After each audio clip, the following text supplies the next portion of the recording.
Okay, let's get into it.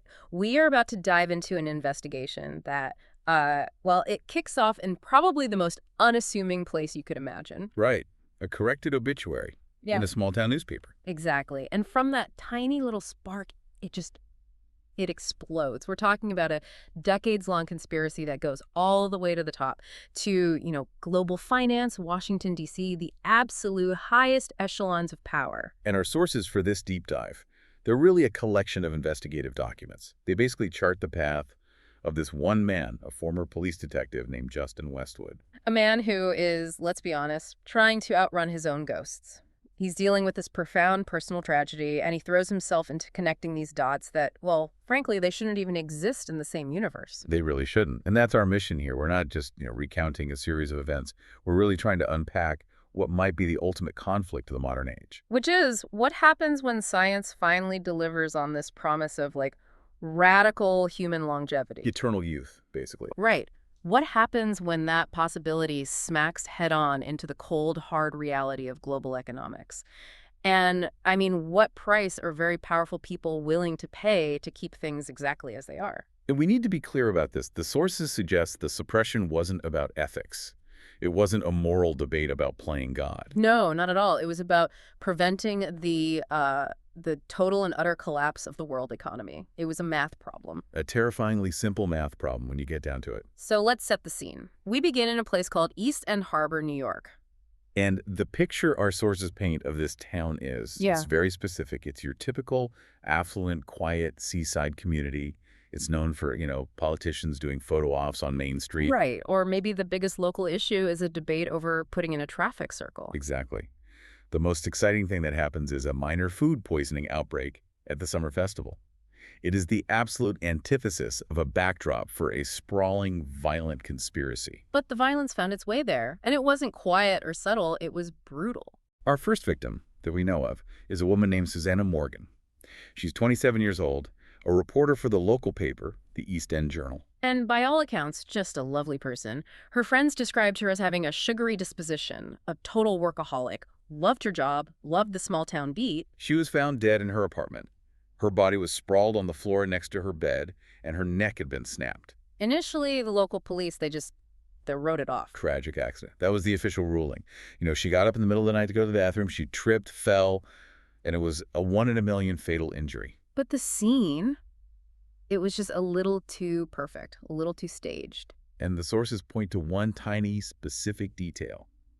A detail that just completely dissolved the whole accident story for one particular observer. A small, fresh scrape on her knee. Exactly. And you have to picture it. The floor in her bedroom was this smooth, polished wood. There was nothing there that could have caused that scrape. So it suggests she made contact with a rough surface before the fall. Or during. Like, say, the brick facade of the building, right by the fire escape outside her window. It hints that maybe she was trying to get away, that this wasn't a trip, this was a professional hit, staged to look like a fall. And that level of professionalism, that efficiency, it gets confirmed months later with the discovery of the second victim. Maura Greer. She was 24, a Washington, D.C. intern, but she was a townie. She grew up in East End Harbor. Her disappearance had been all over the news for months. Big, highly publicized case. And then in June, a couple of local fishermen drag her body out of the East End Bay. And the forensics are just. They're unequivocal. Maura was killed, and then her body was dumped. And the cause of death? A broken neck. Yeah. Same method. Same chilling efficiency. And here's where it goes from a local homicide to a national security issue, basically. The political connection. Maura Greer is having an affair with a very, very powerful man in Washington, the Secretary of Health and Human Services, Frank Manwaring. So now you have this undeniable thread. A small-town journalist and a D.C. political intern, both young, both with ties to this one tiny town, and both neutralized with the same clean, professional method. Yeah, it was immediately obvious to the people looking into this that the murders in East End Harbor weren't the real story. They were just the bloody consequences of a massive, high-stakes secret that someone was willing to kill to protect. Okay, so let's shift from the victims to the man who starts pulling on that thread, Justin Westwood. And to really get how this case gets cracked, you have to understand who this guy is. He is absolutely not your typical homicide detective. He's a man of, extreme contradictions. He comes from money, old money. His family is in banking up in Providence, Rhode Island. He went to Princeton, and then he did 2 years at Harvard Med School. Med school. Before dropping out. Think about that. He chose this high-risk, pretty low-reward life of a cop. But there is a reason, a catalyst. A close friend of his was paralyzed in a completely random shooting, and that event just derailed his life and sent him in this totally new direction.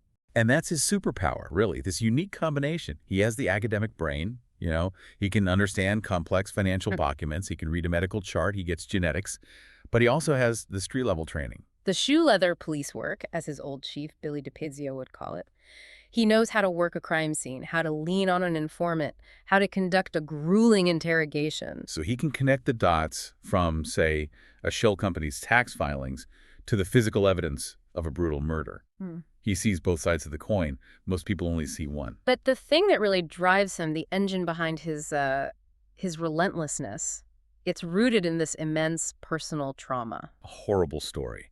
Years before our story begins, his wife, Alicia, and their young daughter, Lily, were killed during a break-in. It was retaliation, tied to an organized crime figure he'd put away. And he carries the scars, both physically, the sources describe this raised, scorched flesh on his body, and, emotionally. He's haunted. He has these recurring nightmares about the event, always ending on the image of his wife's eyes. Large, brown, accusing eyes is how the documents put it.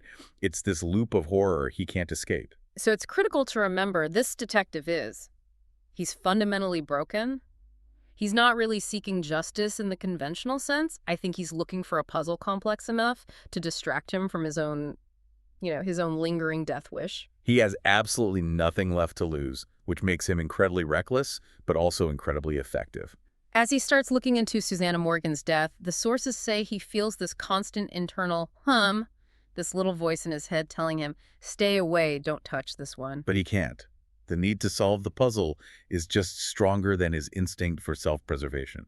And the trigger, the thing that starts it all, is Susanna Morgan's last published piece of work, an obituary. For a man named Bill Miller, an elderly guy at the local old-age home who just passed away, Susanna was apparently quite fond of him, and she printed his stories as fact. And he'd spun some real tall tales. Claimed he was nominated for an Oscar back in 1938, that he'd starred in a movie called The Queen of Sheba. Which is what drew the attention of a local man named Wallace P. Crabb, a self-proclaimed movie nut. And Crabb was furious. He calls the newspaper, screaming at the staff that the mistakes are inexcusable, just completely incensed by these historical inaccuracies. So Westwood, kind of reluctantly starts digging into this dead man's life just to clear the file. And he quickly confirms that Crabb is technically correct. The Oscar claim was bogus, and the movie Miller mentioned was actually a silent film from 1923. Case closed. Right. Minor journalistic error. You'd think. But that was only the beginning.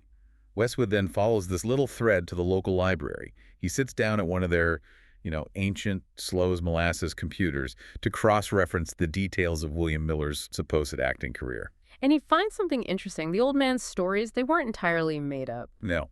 The name William Miller was connected to acting. He really was an actor in the original Clifford Odets plays back in the 1930s. And he really was married to an actress named Jessica Talbot. And her death in 1972, it matches the timeline in the obituary perfectly. Everything the old man had claimed, besides the Oscar, was lining up. And then comes the impossible fact.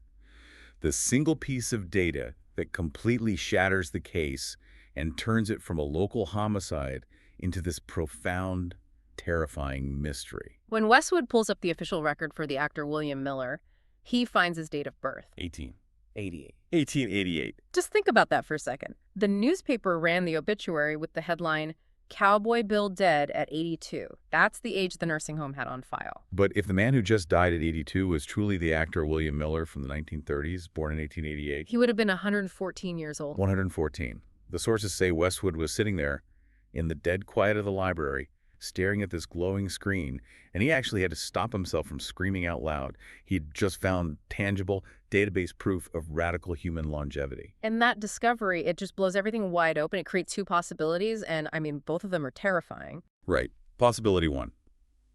The dead man was a complete fraud who somehow managed to perfectly impersonate the entire life story of a man who would have been 114. Which is incredibly unlikely. Vanishingly unlikely, which leaves possibility two.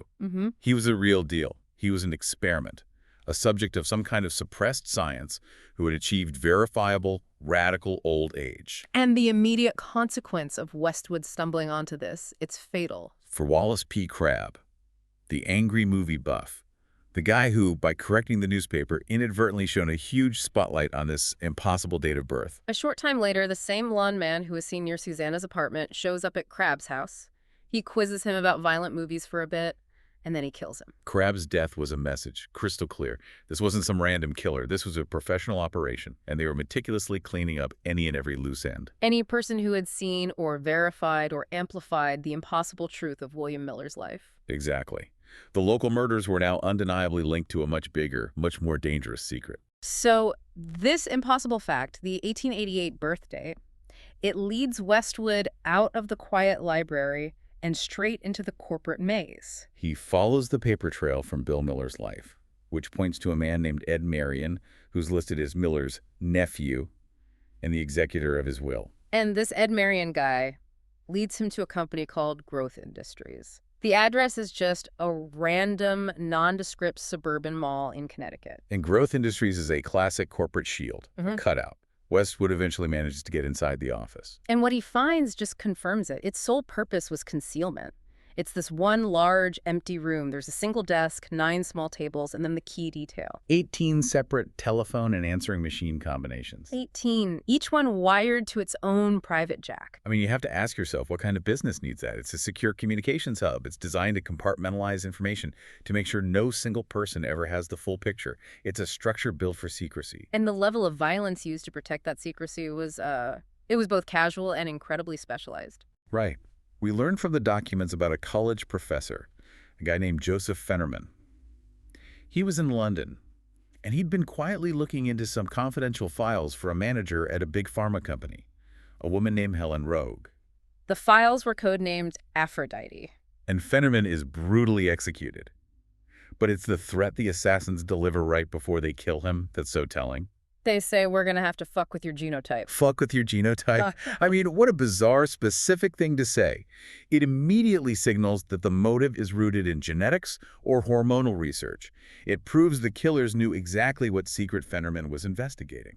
This isn't about silencing a political rival. It's about protecting a very particular kind of scientific secret. And of course, the guy running the shell company, Ed Marion, he's eliminated almost immediately after talking to Westwood. He'd reluctantly given Westwood some details about the real identity of Bill Miller, whose name was actually Louis Granger. And boom, next thing you know, Marion is found in a motel room. Shot twice in the head. The reaction was so fast, it just confirmed that the assassins weren't just professionals. They were actively monitoring Westwood's investigation in real time. Every conversation, every move. Which brings us to the men themselves, the guys pulling the trigger. The twin assassins, Gordon and Wendell Tuohy. And the sources go into some detail about their background, and it's important because it establishes them as something far more terrifying than just hired guns. Oh, they're not just muscle. These men are sociopathic, dedicated assets. Their history of violence is chilling. It starts when they're kids, they kill a squirrel, then they smother their 3-week-old stepsister. Which was ruled as SIDs, sudden infant death syndrome. They got away with it completely. Then they smash a boy's head in with a brick. They drown a girl who made fun of one of them for his handwriting. It's this steady, horrifying escalation. They weren't just doing a job. They clearly enjoyed the work. The sources paint them as professionals who are practically bred for this kind of high-stakes, ruthless efficiency. And that professionalism, that breeding, it explains the incredibly high-tech methods they used. Like the attempt on Westwood and Deena Harper? Deena Harper, right. The yoga teacher who becomes a witness and, eventually, Westwood's ally. After Westwood visits the now empty old-age home, the twins rig his car. And this is not a normal car bomb. This is some next-level stuff. They built highly specialized C4 shape charges. The technology alone tells you about the resources behind this conspiracy. These were not pipe bombs. Wendell Tuohy, who is the more technical of the two, he constructed them using small amounts of C4 explosive, but combined it with other materials to maximize something called the Monroe effect. So we don't need the full instruction manual, but basically he used precisely broken glass from dimpled wine bottles to create these little inverted cones inside the device. And the whole point of that shape, that cone, is to focus the blast. The intention was just. It's horrific, but also incredibly subtle. The inverted cone structure directs an extraordinarily hot, focused jet of explosive energy straight upward. So they stick it to the underside of Westwood's car with industrial magnets. The jet of energy would drill a tiny, perfect hole through the car's frame, go right through the person sitting in the seat, and up through their head. It would incinerate the person's insides, but, and this is the key, it would leave the car's exterior almost completely intact. Right. Maybe some shattered windows, a slightly mushroomed roof. But it's not a huge, fiery explosion that draws a ton of attention. It's a targeted assassination tool, designed for maximum efficiency and minimum physical evidence. It proves that the people behind this had access to military-grade explosives expertise and, the money to deploy it against anyone who got too close. The stakes were clearly higher than just politics or money. They were protecting something foundational. Okay, so let's get to that foundational secret. We've seen the violence, we've seen the corporate shells. Now we need to connect it all back to the political machine in D.C. and the core economic reason for all of this. And it all circles back to Secretary Frank Manwaring, the man having the affair with the murdered intern, Maura Greer. He was already in hot water politically. He'd admitted to the affair, which is bad enough. But he was also in a very public disagreement with the president over federal restrictions on stem cell research. So his position was already vulnerable. And then Maura's body is discovered.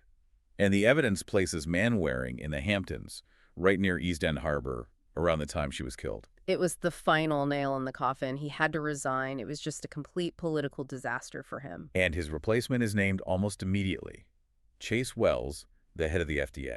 And crucially, Wells's policy positions on stem cell research aligned perfectly with the president's. And that's not a coincidence. It reveals the mechanism they used to suppress this kind of science.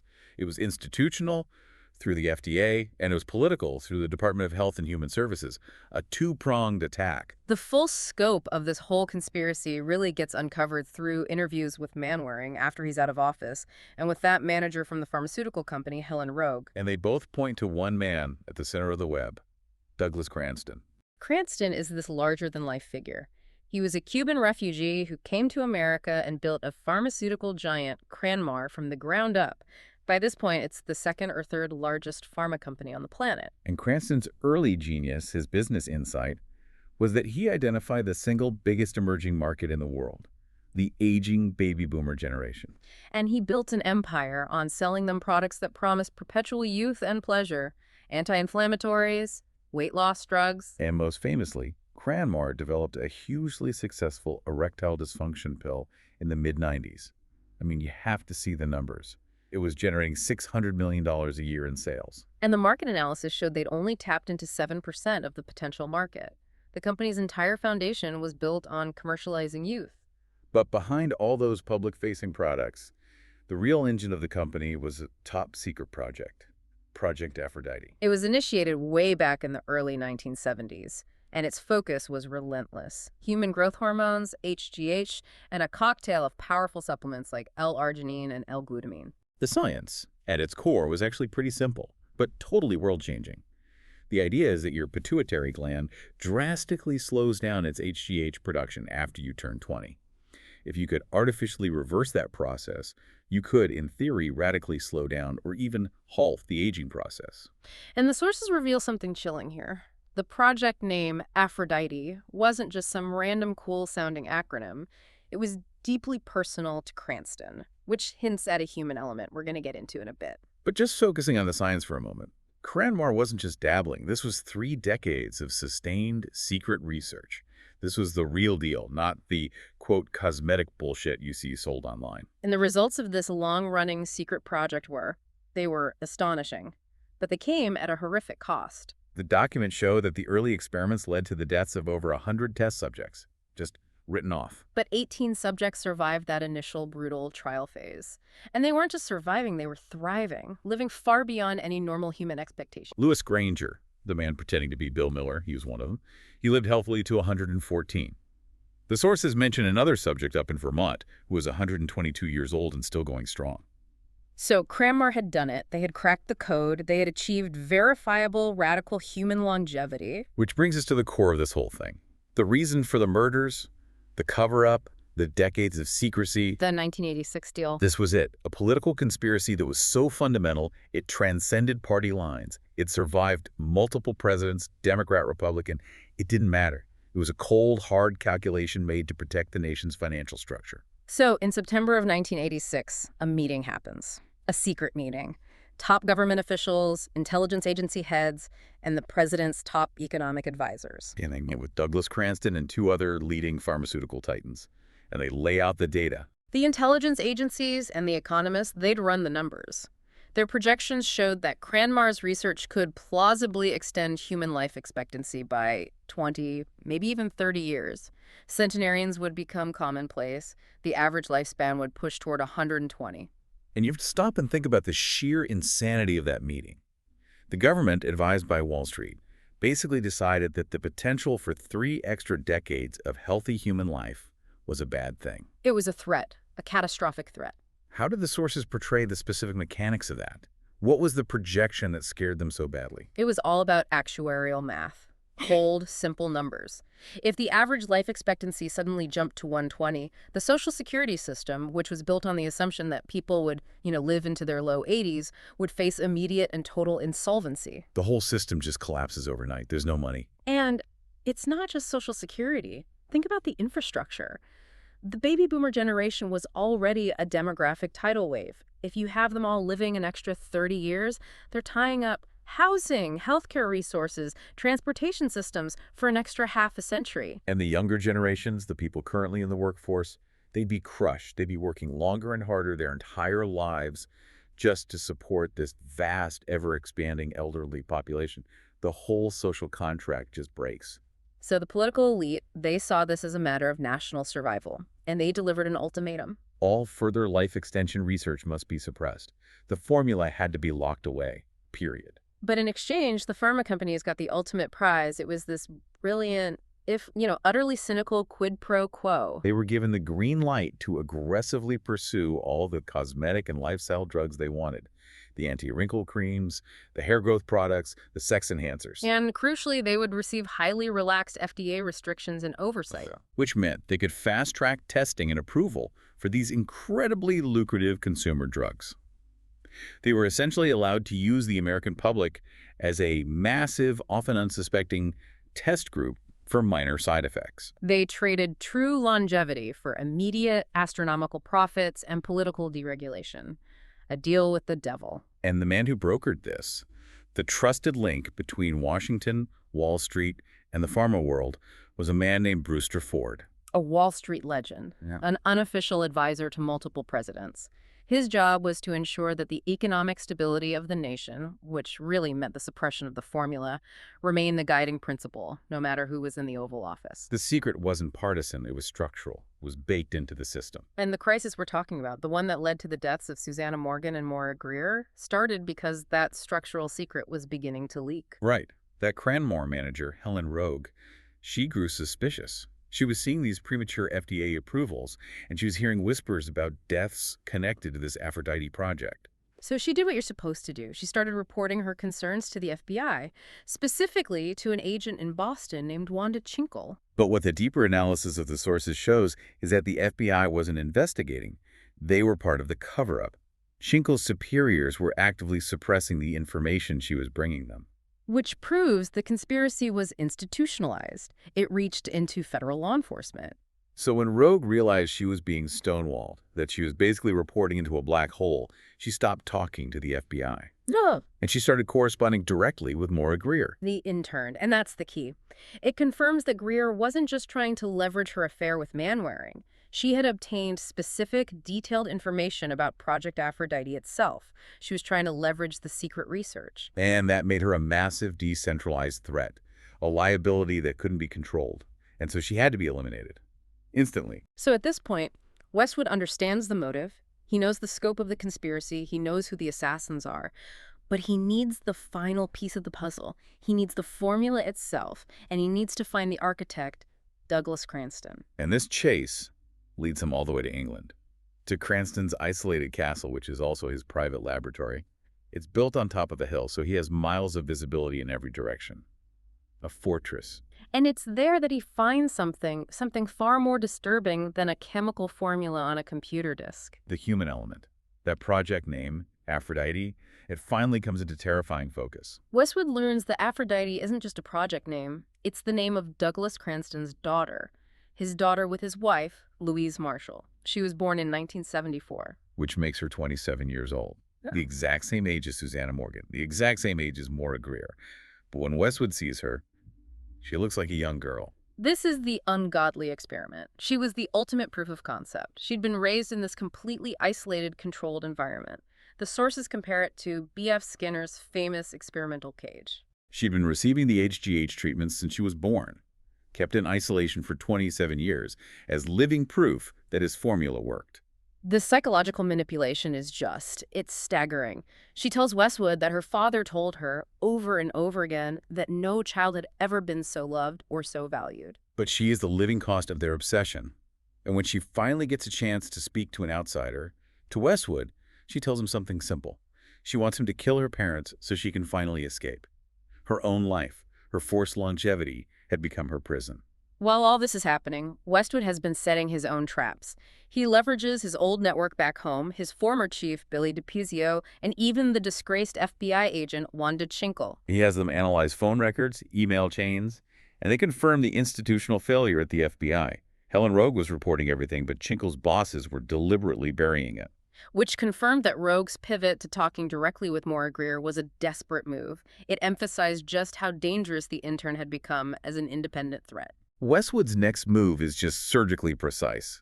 He knows he can't get to Cranston directly. He needs the location from the man who manages the violence, the man who handles the two-way twins. A man named Al Newberg. He's KranMar's powerful, calculating corporate asset. He operates out of a shell company in a New York high-rise called the Lobster Corporation. And Newberg is a man who lives entirely in his head. It's all about intellect, negotiation, money. He is not a physical person. So Westwood understands that trying to outthink him or reason with him would be a waste of time. He needs a different kind of leverage. So he uses immediate, calculated violence. He corners Newberg in his office and hits him twice with the butt of his pistol.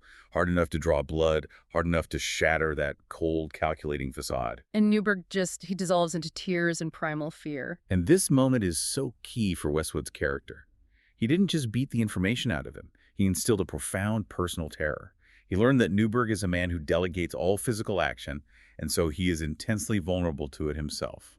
By the time Westwood walks out of that office with Cranston's location in England, he knows with absolute certainty that Newberg will be too terrified of him returning to even think about warning Cranston. The checkmate was executed not with police work, but with pure psychological warfare. So using that location, Westwood gets inside the castle, he finds the lab, and he secures the whole package. It wasn't just a floppy disk with a formula on it. It was everything. The complete final formula, yes, but also the decades of research history, including the files on all the subjects who had died. And the corporate marketing plans. The explicit step-by-step plans for how KranMar intended to eventually commercialize the formula, proving the financial motive beyond any doubt. He had it all. The Fountain of Youth was now in the hands of a broken detective. So this is it, the ultimate reckoning. Westwood has the formula. He has the proof. And the FBI, in the form of an agent named Rollins, offers him the classic deal. Turn it all over, he says, and the whole thing will be forgotten. Immunity. Protection. A quiet life. The standard package. And Westwood's response is what we have to call the nuclear option. He flat out rejects the deal. He knew instinctively that as long as that formula remained a centralized secret, whether it was in his hands or the government's, he and Deena Harper and her daughter Kendall would be hunted for the rest of their lives. A centralized secret is a vulnerability. It's an Achilles heel. So his plan is just. It's a display of absolute tactical brilliance. He creates a permanent political checkmate against the entire conspiracy. He makes multiple copies of the complete formula and all the supporting documents. He encrypts them, and he distributes them to several trusted individuals. People who have no idea what they're holding, they just know it's an encrypted file, and they have one very specific instruction. If anything, a car accident, a slip in the shower, anything at all happens to him, to Deena, or to Kendall in the next 10 years. They are to release the formula globally, To everyone. Post it online, send it to every news agency, every government. He transformed the secret from a weapon that could be used against him into a distributed deterrent against his own murder.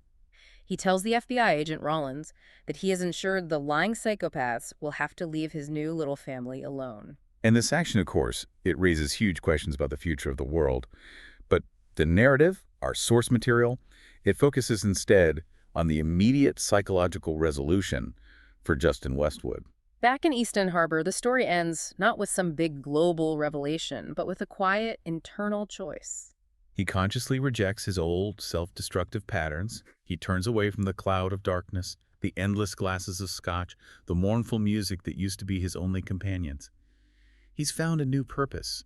It's not about vengeance anymore. It's about protection. And in the final scene, which is so symbolic, he takes the original floppy disk that he'd hidden behind some books on his shelf. He puts it into his laptop. He reads through it all one last time, the history, the notes, the science. He confirms to himself the immense, world-shattering power of what he now controls. And then the computer screen prompts him. It asks if he wants to save the document to his hard drive. And he clicks. That one simple act. He rejects saving it for himself. He's not going to use it for personal gain, for wealth, or even to guarantee his own longevity. It demonstrates his absolute commitment. The distributed copies exist only as leverage, as a shield. He's secured his future not by claiming the secret, but by neutralizing it as a threat against the people he cares about. And he's ready to go back to work. He's ready for normalcy. He's thinking about dealing with mundane local complaints like Mrs. Drabinski, who keeps complaining about traffic on Harrison Street. The traumatized hero has finally found a measure of peace. He's secured the secret of eternal youth, not for the world, but for the safety of his small, new life. What a story. I mean, what a terrifying story about just systemic self-interest and completely misplaced priorities. If you really synthesize everything we've learned here, the core takeaway is just chilling. The decision to suppress radical life extension, it wasn't rooted in some complex ethical debate about playing God. No. It was cold, hard, catastrophic economic projection. And it was a decision that held firm across multiple presidential administrations, regardless of party. Absolutely. The decision was purely mathematical. The analysis was simple. If humanity starts routinely living to 120, the social security system goes bankrupt, the global infrastructure collapses, and the political establishment faces an existential crisis it cannot solve. And the human cost of maintaining that status quo was it was astronomical. Decades of secret, deadly experiments. You have the 100+ dead subjects, the caged daughter, Aphrodite, and then you have the wet work, the willingness of these powerful leaders to assassinate anyone, from a reporter to a DC intern to a movie buff who threatened the secrecy of that 1986 deal. And Justin Westwood, this detective who is just this perfect mix of trauma and brilliance, he used his unique mind to turn the tables on them. He transformed their secret weapon into his own defensive shield. But the discovery of the formula and its controlled distribution, it didn't end the threat. It just redirected the conflict. Exactly. And that's the final provocative thought we're left with, isn't it? Now that the formula for radical longevity is out there, out of the hands of that centralized corporate and government elite, what happens to the core conflict? The possibility of eternal youth has now officially collided with the reality of finite global resources. And the knowledge is diffused. It's out there, held by multiple unknown people. So is the fight for human longevity, which is, let's face it, the ultimate human desire, about to go public anyway, shattering the world economy, regardless of the elite's decades of careful, violent suppression. It feels like the only thing more dangerous than keeping that secret was letting it go, even as leverage.